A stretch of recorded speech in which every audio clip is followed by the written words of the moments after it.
If we can stop over-identifying with our success and understanding that success is awesome, achievements are awesome, money is awesome. I make tons of money too, but I don't think that is the basis of who I am as a person, as a human being.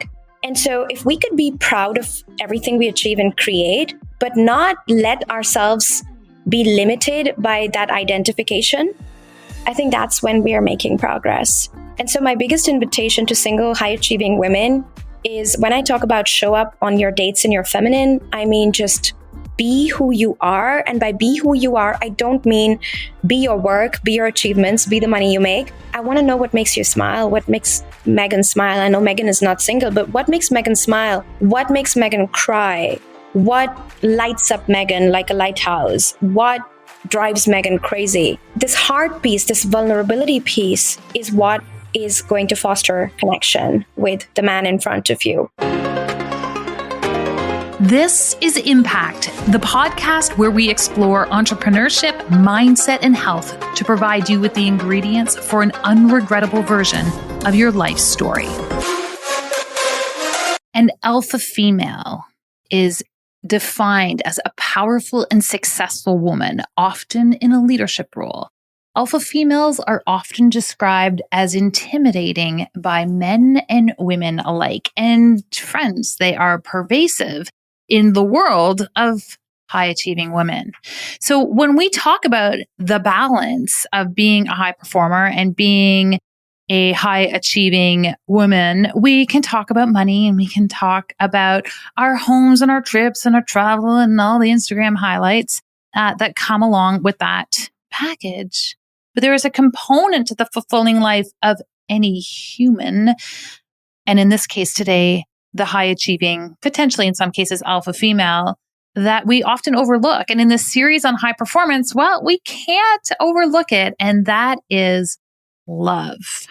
Now, love for the high-performing female can sometimes manifest, or in many cases not manifest, the same way as it does for others. And, you know, I was sort of privy to this when I was a kid, and I've shared this before. My parents were divorced, and I lived with my dad, and I also lived with my mom, but when I was living with my dad, and he would go on dates, and then he would come home and we would hang out and he would tell me about them. And I always found it so fascinating when he would talk about going out with like really dynamic, amazing women who were doing awesome things in the world. And he was like, he just was always surprised. I remember this message from a kid. He was always just so surprised that they found it really quite difficult to date people and find people who were willing to date them.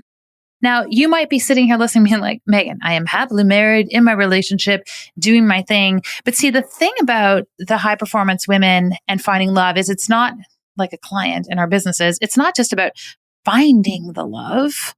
It's also about how do we keep it? How do we maintain it? What are some of the things that we are doing as high performance women that drive our partners mad, that drive them totally bonkers? Are there things that we do as self-reliant individuals inadvertently, sometimes on purpose, by virtue of our skill set and capacity that actually make love more challenging?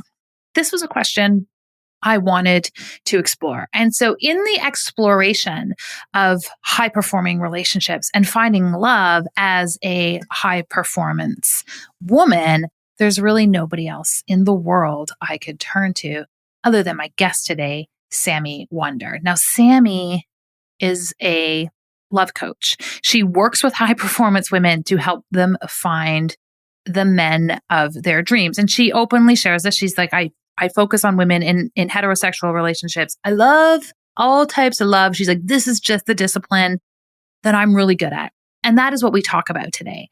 And she goes into some of the things that we do as high performing women, which have a tendency or a capacity to alienate new partners from us, but also create tension within our primary romantic relationships as well.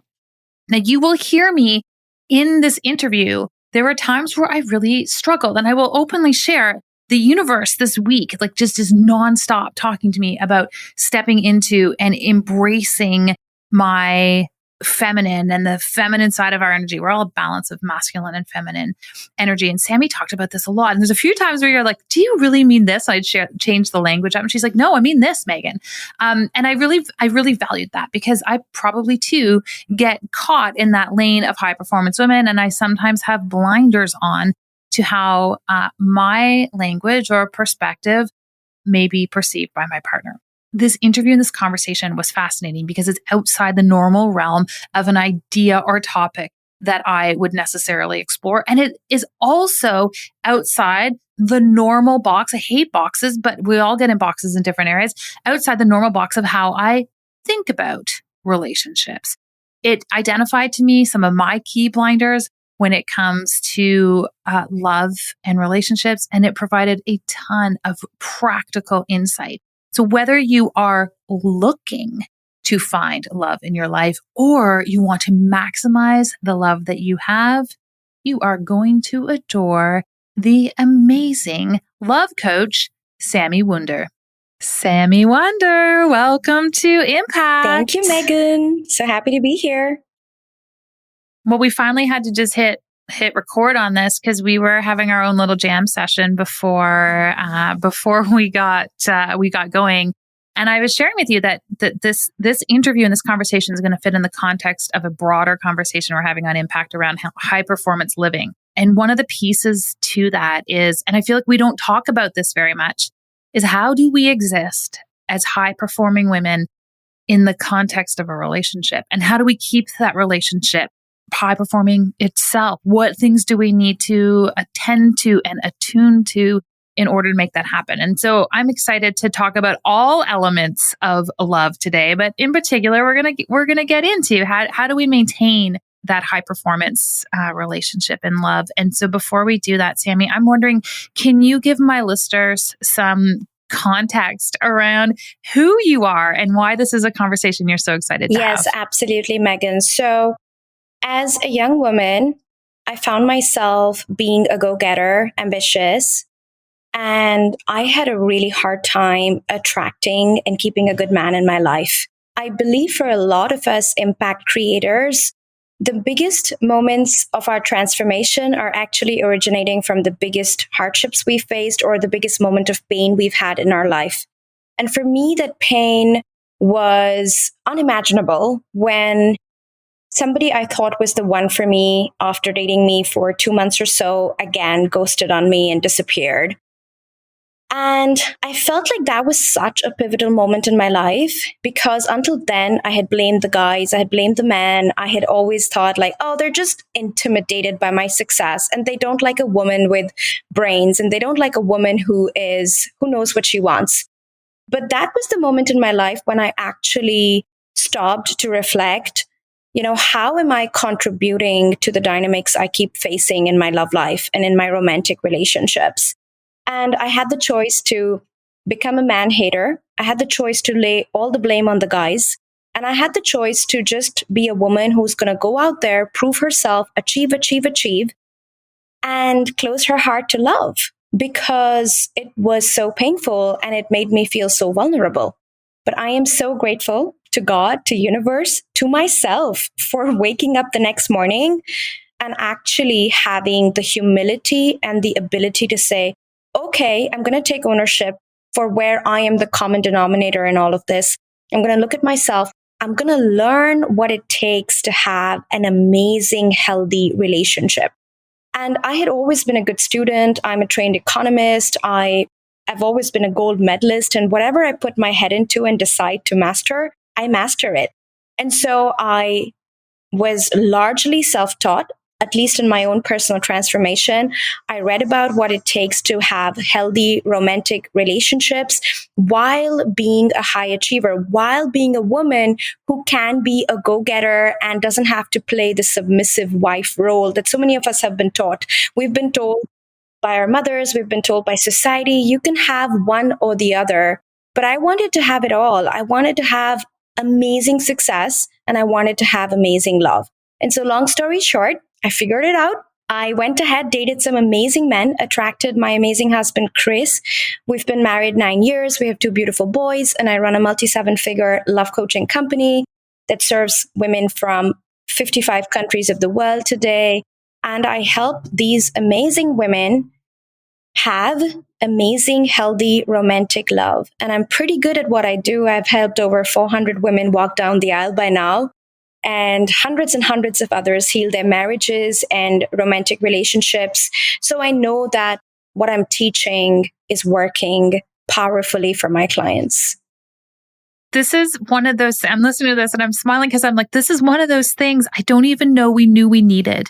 And then as you're talking, I was like, oh my gosh, I can think of a million people I know who need this. And so can we just like really briefly, what, like when you talk about love coaching, what are you talking about? What do you do? What does that actually look like when we're on a call together and you're coaching me on the love piece? So love coaching is about looking at your love life patterns and seeing where and how you may be not allowing love to come in if you're a single woman, or even if you're married or in a relationship. What are the ways in which you're showing up? What are the patterns you have around the way you show up in your marriage, around the way you communicate with your man?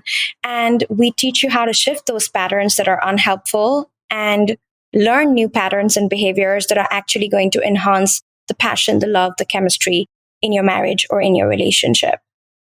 So how would this differ from therapy? Where we're, like we're analyzing, our past patterns and our attachment issues and our all the things. The way I like to describe it is that my clients get results fast because I'm all about forward movement. In my work, there is very little emphasis on where you come from, even though I believe that is important and that deserves to be heard, seen, and respected. But at the same time, coaching is about forward movement. And so we give you tools that you can start doing now to get fast results now, no matter what your past looked like. Okay, so I totally appreciate that piece, because when I hire a coach for anything, it's because I want this result. Like it is a very results oriented experience. Now, at the same time, I love my therapy where I can really start to understand where those patterns originated from. And so I can unpack that, and they serve different purposes in our life. So I appreciate that. I appreciate that distinction. In your experience, having put so many women on a path to successful relationships, what are some of the things that we're doing wrong? Like, what are some of the patterns that women are engaged in where we could maybe draw some attention towards them? I think I could talk about this all day, but something that comes to me as a very, I would say, game-changing factor when it comes to the health of our romantic relationships is what energy are we showing up in? And I love to talk about women understanding the power of polarity in our romantic relationships. And basically, not putting this in a very technical way, just an easy way to understand polarity is the presence of polar opposite energies in a relationship. So you need a embodied masculine partner and you need an embodied feminine partner. And that's going to increase the fire, the passion, the sexual attraction. That is really the foundation of a romantic relationship. Because so many times, even amazing marriages and relationships turn into functional relationships, friendships, which is beautiful to have. But the crux of it is you're in a romantic relationship because that sexual attraction, that piece is so important. And so what I see with my high achievers is that they go in their masculine, in their work and their businesses. And they don't know how to switch that off and bring their feminine into their marriages, dating, and romantic relationships. And I do have to qualify that masculine, feminine sounds very sexist, but it's not, because both men and women have both energies. And what I am teaching my clients is that if you can be the woman who knows how to channel her masculine or her action-oriented, go-getter, results-oriented, planning, organizing, strategic energy in her work and her business, but then also know how to switch into her feminine in her romantic relationship, that's basically the secret to having it all. You can have both amazing love and amazing success by knowing when to put on which hat, when to put on the masculine hat and when to put on the feminine hat.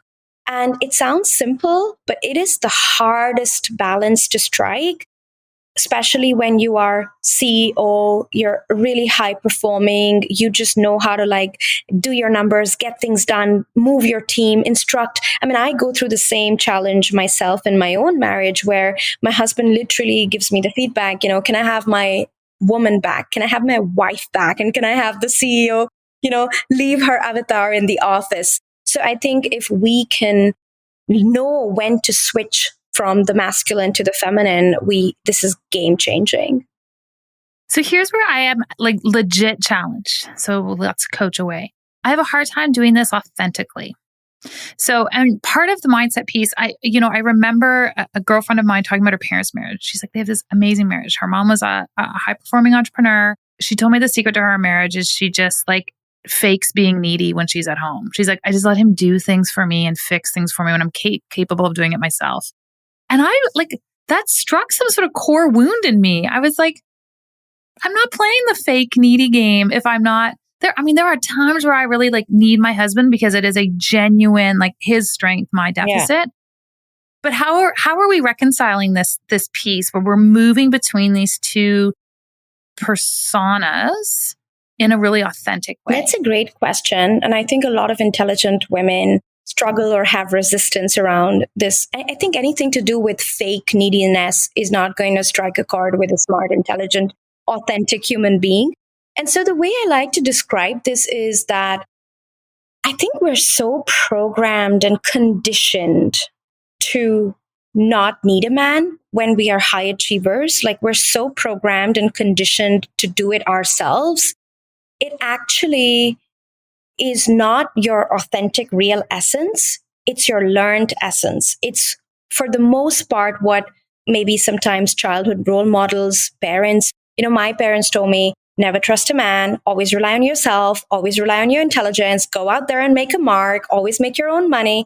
And so there was so much distrust feeded towards the masculine and the man energy that it took a lot of unlearning of that programming in order to really let my husband in and to really let him be there for me, not because I'm a damsel in distress, but because I'm a queen that is capable of receiving from her man.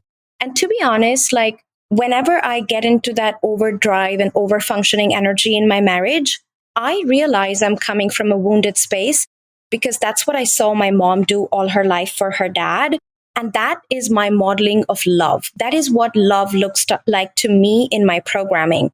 And yet every time I'm able to stop, take a deep breath, slow down, and just sit down and lean back and be in my feminine, I see that, my husband wants to please me. He wants to move towards me. He wants to give to me. And all this inner work that I teach my clients to do in my programs, it's all about having the capacity to receive that love instead of rationalizing through it and say, I don't need it. I can do it myself. Of course, you can do it yourself. But this is about allowing the goodness and allowing yourself to receive that goodness. And so it's not about being weak or being needy. It's about receiving. A queen is not needy when she receives gifts from her courtiers or from her knight or from her king. She doesn't need that gift, but she's allowing herself to receive that gift. And that is what this is about. Yeah, I really like that distinction because there is, in my own experience, in my own relationship, there are areas where I own it. There's areas where he owns it, but it is the coming together is in the receiving. But honestly, it's both sides. Like that's one of my frustrations with my husband. He's a terrible receiver. Like he's like, I just love to give to everybody, but I don't want to receive anything myself. And so can we just comment a little bit on like, where does that give and take come in? How do we draw attention to it? What do we need to know about the give and take side of this giving, receiving portion? I think when it's polarity, the masculine partner is the dominant giver and the feminine partner is the dominant receiver. However, of course, you can still give. It's a beautiful thing to give. It's just maybe given more feminine ways if he has a hard time receiving your masculine ways. So in Elevate, we teach our clients that you don't always have to give a man through masculine gifting. So you don't have to mother him. You don't have to like look after him like you'd look after your children, even though sometimes, that instinct may arise to love and care for your man like you love and care for your children. But it's important to remember he's not your child. He is your lover. He's your partner. He's your husband. He's your boyfriend. And understanding that you saying something affirmative like, honey, I trust that you've got this, or honey, I love the way you've planned this date, or honey, I thought this is such a great idea with the date that you planned for us. Just this appreciation, this feminine affirmation is so nurturing in terms of giving to our men, because this is what runs their engine and this is what fuels them. And so I think the invitation in the give and take is more like, can we give more from our feminine energy than giving from our masculine energy? Can we lean more into, when we're around him, touching him more? Can we lean into appreciating him more? Can we lean into just being a happier person at home? Because that is a gift to him, right? When we are in that happy feminine energy and not trying to control everything and not being urgent. So I think your presence is a gift. And if you can start being more in that presence around him and remembering that this is a gift to him, I think that is extremely powerful for the relationship. Yeah, I totally appreciate that perspective. And so, as I'm listening to you, there's things that certainly we can do as women. What are some of the things that men need to be aware of as they enter into these high performance relationships with women as well? Because they're not the same. They aren't the same. It's not the same. It's not the same dynamic when your wife is like, I can fully float us financially. I can handle all of the things. Like, it actually takes a really strong man to be able to sit in that presence at the same time. Absolutely. And I think what I see and appreciate about Chris, my husband, is that he's very cool. He's very grounding for my high achieving, I got it all energy. And at the same time, he knows where to put his foot down and say no. And to be honest, it irritates my ego and it irritates the wanting to control everything persona, but it actually makes me respect my husband. And so there's a very fine line between pleasing your high achieving woman and yet being respected by her. And I think when you're in the company of a high achieving woman, it's so important to hold your ground, and it's so important to still be sovereign in your choices, because so many women who are high achievers tend to be loving control, and then they control their man. Nobody does it on purpose. It's just happening, like, hey, can you do this? And hey, can you dress like this? And hey, can you do this for the kids? And hey, can you talk like that? And hey, can you show up this way? And then what happens is, if he does all of that, he loses his sense of identity and sovereignty. And then over time, she loses respect for him. And so it's really important to maintain the attraction that he remains that sovereign king and he holds his ground. And yes, it's great to please women like us by doing what we want you to do. But at the same time, we love you and we feel attracted to you when you hold your ground as a sovereign king. I was having a conversation with my husband today, and I've been wanting to seduce him into helping me in the company because he does such a great job, and there's nobody else I can trust to the extent I can trust my husband. And yet, he told me today, honey, I love you. I love supporting you in your company. But, I am passionate about aerospace and I need to go back. And I've helped you with the kids. We have young kids. And of course, I didn't like it, but he held his ground. And it looks like he might even be considering seriously going back. So we're having these conversations in rounds where I try to incentivize him. I try to seduce him into staying and helping me. But at the end of the day, he is a sovereign king and he gets to decide what turns him on and, what lights him up. And I'm not going to be resentful against him if he decides to make that choice to go back and pursue his passion.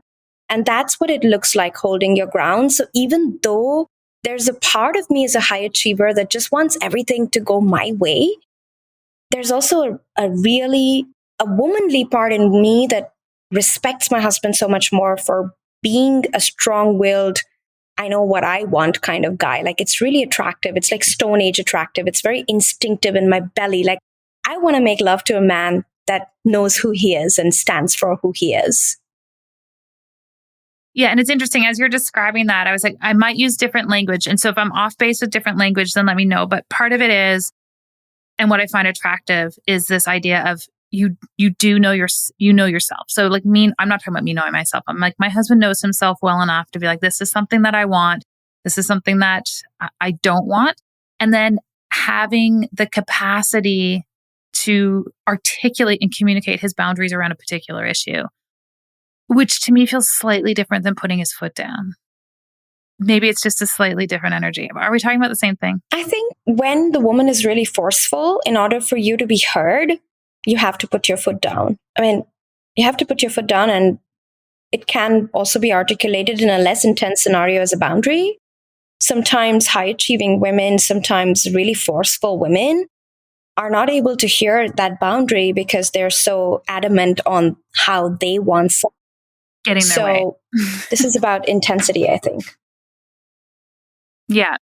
And I think there's a context in relationships also, where sometimes it might manifest as putting your foot down, and other times you might have a really strong but emotionally intelligent woman who's like, I hear and respect your boundaries. Absolutely.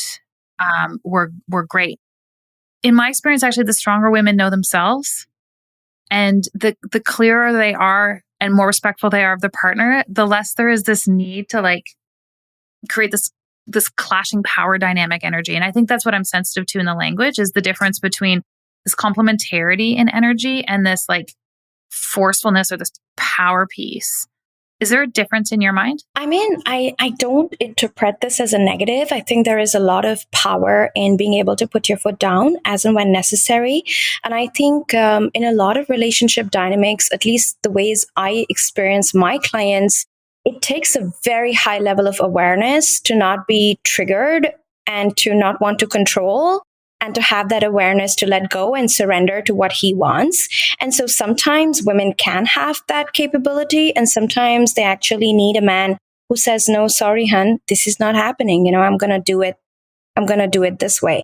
And so I don't see it as a power struggle. I think it's our capacity to assert our sovereignty. And of course, sometimes that conversation might need to be happening once, twice, thrice in order for the other person to really receive it. So I think I'm very comfortable with imperfection, because I don't see these polished relationships where everyone is always hyper self-aware and always talking in the best, you know, even with very aware women. So I would say it is still a positive quality as long as both people are able to respect and listen and get the message that is being delivered. What are some of the pieces, like when we move into this transition of like, so there's before we transition to like the keeping love, like the finding love piece. I mean, we've talked a lot about like, okay, the fish is on the lure, and here are some of the back and forth dynamics, but finding that love, especially when we are in that high performance state, when we are high achieving women, when we are used to sort of getting on stage and coming back and holding our own space. And, you know, part of my context for this is, you know, I grew up with my parents' divorce, an only child, and I watched my dad date, and I watched the women he dated, and he was very open with me about what his experiences were like with different women. He loved dating really strong, powerful women, and he always found it really fascinating because he said those women had the hardest time ever meeting people. Like men were just like, no, I'm not. Men had all these preconceived ideas around what that woman was going to be like. I'm still not convinced I would want to change who I am to find the love piece, but that's okay. Maybe that's the context of where I'm at right now. I know there's a lot of high achieving women who maybe are lacking a sense of awareness of how they are projecting things out into the world. What are some of the things if we're trying to attract love into our life and we're so used to owning our space and dynamic and business and life that we need to draw attention to, especially as we get to know people? Great question. And I think this whole idea that I have to change myself to have love is, again, very unattractive to a smart, intelligent woman. I think it's not about changing yourself. It's actually about dropping the masks, dropping the walls, becoming comfortable being vulnerable, becoming comfortable being imperfect, and letting somebody see that, versus having this wall of, you know, I'm strong, I got this, I'm always perfect, I always get it right. And so I don't think this is about changing yourself. I think when you embody your feminine, it's about being more of who you are. That's the real invitation. And that invitation can feel intimidating sometimes and unattractive because it makes us feel vulnerable. It's not something we're used to, and we don't want to go there. So I would just switch language from I don't want to change myself to I actually want to be more of who I am. And that feels very scary and intimidating. So maybe I don't even want to look at that. And I just want to, have this mask or have this, wall, and I'm perfect and I got this. So in terms of, meeting men, I think what we really have to understand is that we're not loved for what we achieve and the money we make. We're loved for who we are. And you make my heart skip a beat is a far superior compliment in love than I'm so grateful for how much money you make and everything you achieve. And so if we can if we can stop over identifying with our success and understanding that success is awesome, achievements are awesome, money is awesome. I make tons of money too, but I don't think that is the basis of who I am as a person, as a human being. And so if we could be proud of everything we achieve and create, but not let ourselves be limited by that identification, I think that's when we are making progress. And so my biggest invitation to single, high achieving women is when I talk about show up on your dates in your feminine, I mean just be who you are. And by be who you are, I don't mean be your work, be your achievements, be the money you make. I want to know what makes you smile, what makes Megan smile. I know Megan is not single, but what makes Megan smile? What makes Megan cry? What lights up Megan like a lighthouse? What drives Megan crazy? And this heart piece, this vulnerability piece is what is going to foster connection with the man in front of you. And so if you can just show up in that vulnerable, and by vulnerable, I don't mean like share your past trauma stories or share how bad your previous marriage was with a man on a first date. By vulnerable, I just mean be that human being that is willing to be imperfect. Be that human being that that makes a mistake, drops a glass of wine on her dress and then laughs about it versus gets all worked up that she's not looking perfect or not looking her best, or what kind of a first impression is she making. So when you can just be comfortable being imperfect, that is what vulnerability is. And that is leading with your feminine energy in dating. And that's going to foster that human connection that actually, fosters romantic connection. Vulnerability, I feel like, is just the key to likability in general. Like when we're just willing to be ourselves or throw down that joke that's not funny, or the other side of it, I feel like is exhausting to partake in, but it's also exhausting to be in that presence. Yes, absolutely. Oh my God, it's so draining. I know for myself that my clients constantly give me the feedback that, Sami, it's when you share that you had a hard moment with Chris, that is when we feel normal around you, because otherwise it's all so beautiful and perfect and it's so intimidating. So I completely agree that vulnerability is the key in general. And at the same time, I think when we're talking about love and romance, I think it's like a core factor for connection. And so it has to be highlighted because it doesn't come easy to the high achiever.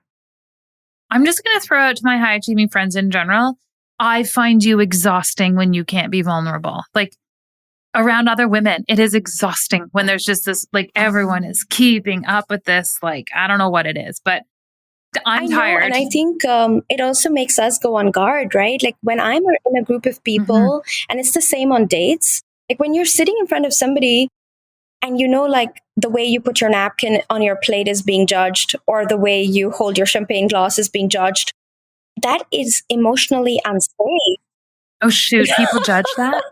I think in the love coaching industry, there's a lot of women out there teaching other women how to hold their champagne glass to find love, and how to, follow etiquette and how to be perfect. And I just feel like that's so much pressure, and you can never really let your guard down. But it is when you let your guard down that real connection happens. And so for me, for example, when I go on my luxury retreats, the first day I'm going to show up in a fancy dress and makeup. And then the second day onwards, I already start to like tone it down and I let them see my pimples because I want them to see that you don't have to be perfect to have love in your life. Like you get to shine and be wonderful and be the queen of a man's heart by being imperfect. I think that is one of the most important messages we can give these women, because let's face it, when we go on social media, we see these perfect bodies. We see these women who like don't ever have a pimple, never have a bad hair day. They're never tired. And this just sets such unrealistic standards. And then women feel, because they're high achievers, they feel like in order to succeed, that's the level of perfection they need to have in order to have a great guy in their life. And the truth is the complete opposite. Like a real, empowered, healthy man actually loves you without makeup. He loves your fire. He loves your silliness, your imperfections.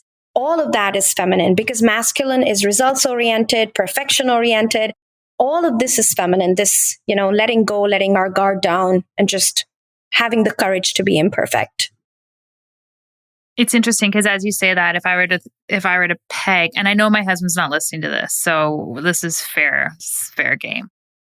If someone just asked like, Greg, what do you love most about Megan? I can guarantee you it is none of those. It's none of the perfection things. It's none of the achievement stuff. It's about confidence. It's about like my stupid jokes. It's about like, I can't put an outfit together. Like it's all of those things. It's none of the polish that, because he gets to be himself when I'm willing to be vulnerable. He gets to exist in that state too. I think like men just as like they want to let their guard down too. Absolutely. And I think as women, we get to be the emotional leaders of that. So if we can let our guard down, we create that emotional safety in our relationship for our men to feel. I mean, this is irreplaceable. Like when you have this with a woman, this is irreplaceable. There's zero competition. How do you coach these high achieving women? Because I feel like we kind of hit the crux on the head here. And that is like, we have to like break through the veneer of perfection and access that vulnerability. It's the same thing I will say to someone if we're talking about how do we make their social media more attractive. It's like, how do we pull your vulnerability to the surface? How do you coach women to become more vulnerable? Like to me, that is like gold and yes, hard. It's gold and hard. Well described. So I think one of the first things we do is we help them get in touch with their feelings, because so often you feel like somebody is putting up this wall, but it's a very unconscious wall. It's not like we go out there with the decision to not be vulnerable on a date, or we go into a marriage and, our husband asks us, how was your day? And we just say it was good versus, I actually felt really overwhelmed today with all the paperwork sitting on my desk waiting to be attended. And so we help them get in touch with their body. We do body scans. We help them use feeling word vocabulary. So we start saying, my chest feels tight. My stomach feels heavy. And then we go next level. We like, okay, this experience that you had with your partner, how did that make you feel? Instead of what do you think about it? And they say, I felt disappointed that he forgot my birthday gift. I felt not special when he didn't have a present for me on my birthday. And so we do a lot of this feeling word orientation because it's not necessarily for your man or your date, but it's like self-knowledge and it's intimacy with self. And for a lot of us, when we struggle with intimacy with ourselves, it becomes very difficult to be intimate with our partners. And so nobody is not being vulnerable on purpose. It's just that most of us don't even know where to start. Getting in touch with your body, with your emotions, that's a really powerful way of, starting this journey. Another thing we do is like we invite women to own their wild woman. Like, masculine paradigm teaches you to be perfect, show up a certain way. If you make so much money, if you have so much success, then you've made it. If you don't have a 7-figure business, you haven't made it. You still have to keep working to make it. And so we say that society teaches you rules of how to show up, what perfection looks like. Now let's move away from that perfection and let's channel your wild woman. Like, what does your crazy, silly self look like? And if nobody was judging you, how would you show up?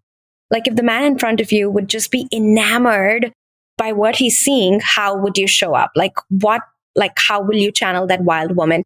And basically, when we channel this wild woman energy, this is like hardcore feminine because it's flow, it's not rules, it's not organized, it's not structured. That's when laughter returns, passion returns. She feels more like herself, the mask's down. He feels safer in her presence. And what we've noticed is that you start emanating a pure frequency in the world so that you attract more of who you actually are versus who the world told you should be. I think if it's a single woman and she's channeling her wild woman, she's just going to throw out this really authentic frequency that is going to attract the perfect person for her because just it's so pure, it's so easily recognizable. That's Megan, that's Sami Wunder, right? So channeling your wild woman, and not just in dating, I think even in marriage, like this is one of the ways to evoke that passion, that sex, that lust back, because it's just so playful and it's so non-serious, this energy. Yeah, it's the non-serious piece. I don't want to belabor this, but I'm actually just super fascinated with this component of vulnerability. And as you were talking, I'm wondering if you see a distinction between the high-achieving woman and then the woman who is able to achieve because she's confident, and how that manifests in her capacity to draw a partner, maintain a high-performing relationship, all of the above. Do you see a subtlety and difference between those two women? So you say the high-achieving woman who achieves because she's confident, and what is the other group? Just the high achiever. I think we sometimes get high achievers who are high achievers because of, the relentless perfectionism and the pushing and the driving and all of these pieces.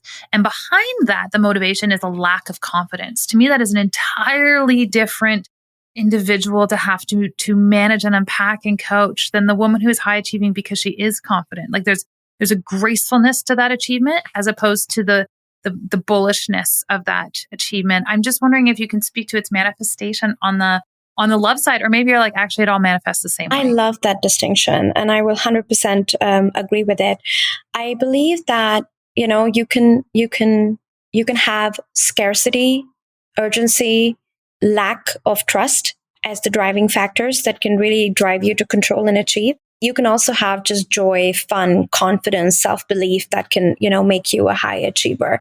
Now, in terms of how this manifests as vulnerability, I think in my experience, what I see is that the first group, which is driven by scarcity, urgency, lack of trust, they will have a far harder time embracing vulnerability than the second group.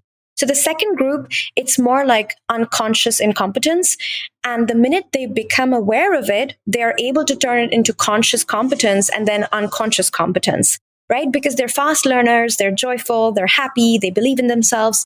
Whereas the other group may struggle they will bring the same energy of self-doubt or lack even into vulnerability. And it might turn into a struggle of, will they like me if I am vulnerable? Or like, am I overdoing this? Will I be rejected? Will they judge me? So it's actually the same energy that will translate even in the way they deal with vulnerability.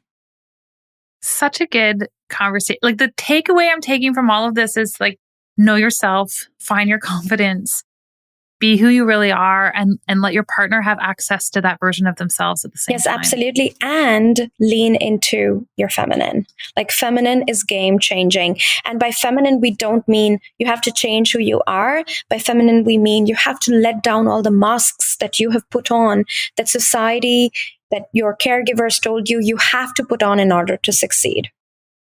I love it. Sami, I want to transition this interview and I want to talk about something I call my impact ingredients. So I want to pull back the mask of you, and I want to give my audience and my listeners just a little bit of insight in terms of how you make decisions and some of the things that motivate you.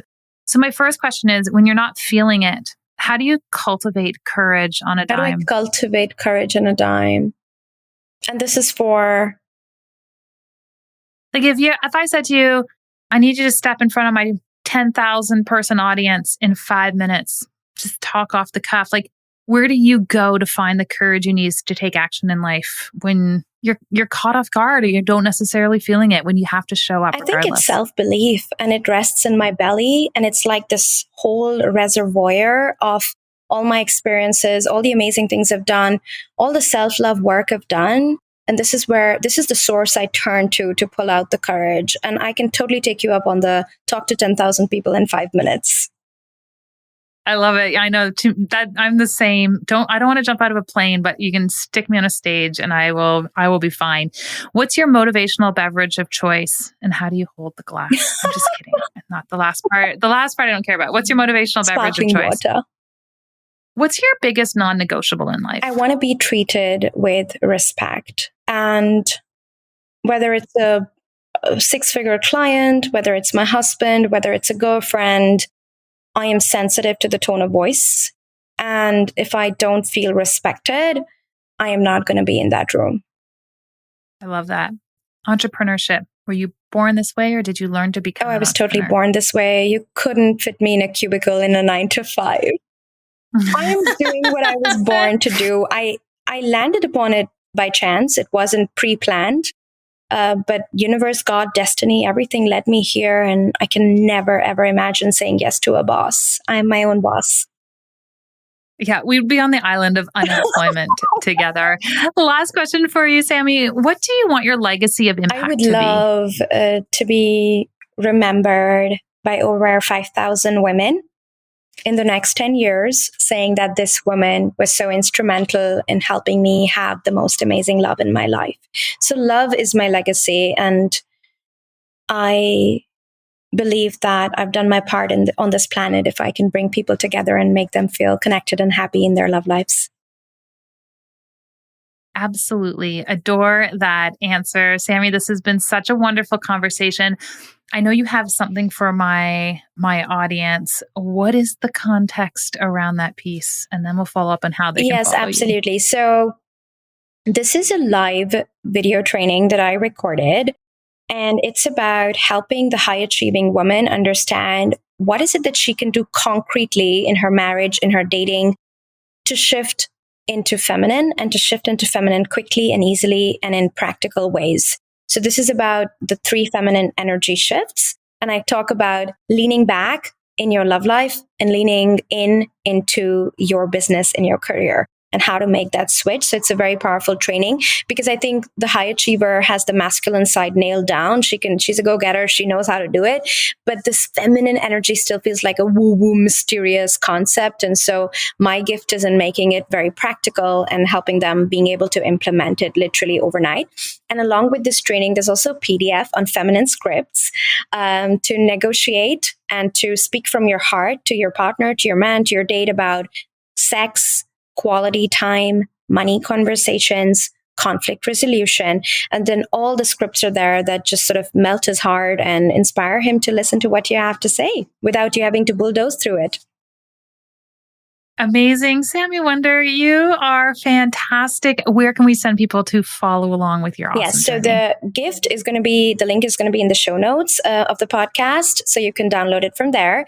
And you can follow me on Instagram, Sami Wunder Coach, the blue tick profile. You can also find me on my website, samiwunder.com. Spell it right, SAMIWUNDER. And you can also find me with my name on Facebook. Amazing. All of these downloads, all these links are available at meganwalker.com/podcast. Sami, thanks so much for joining me today. This beautiful conversation.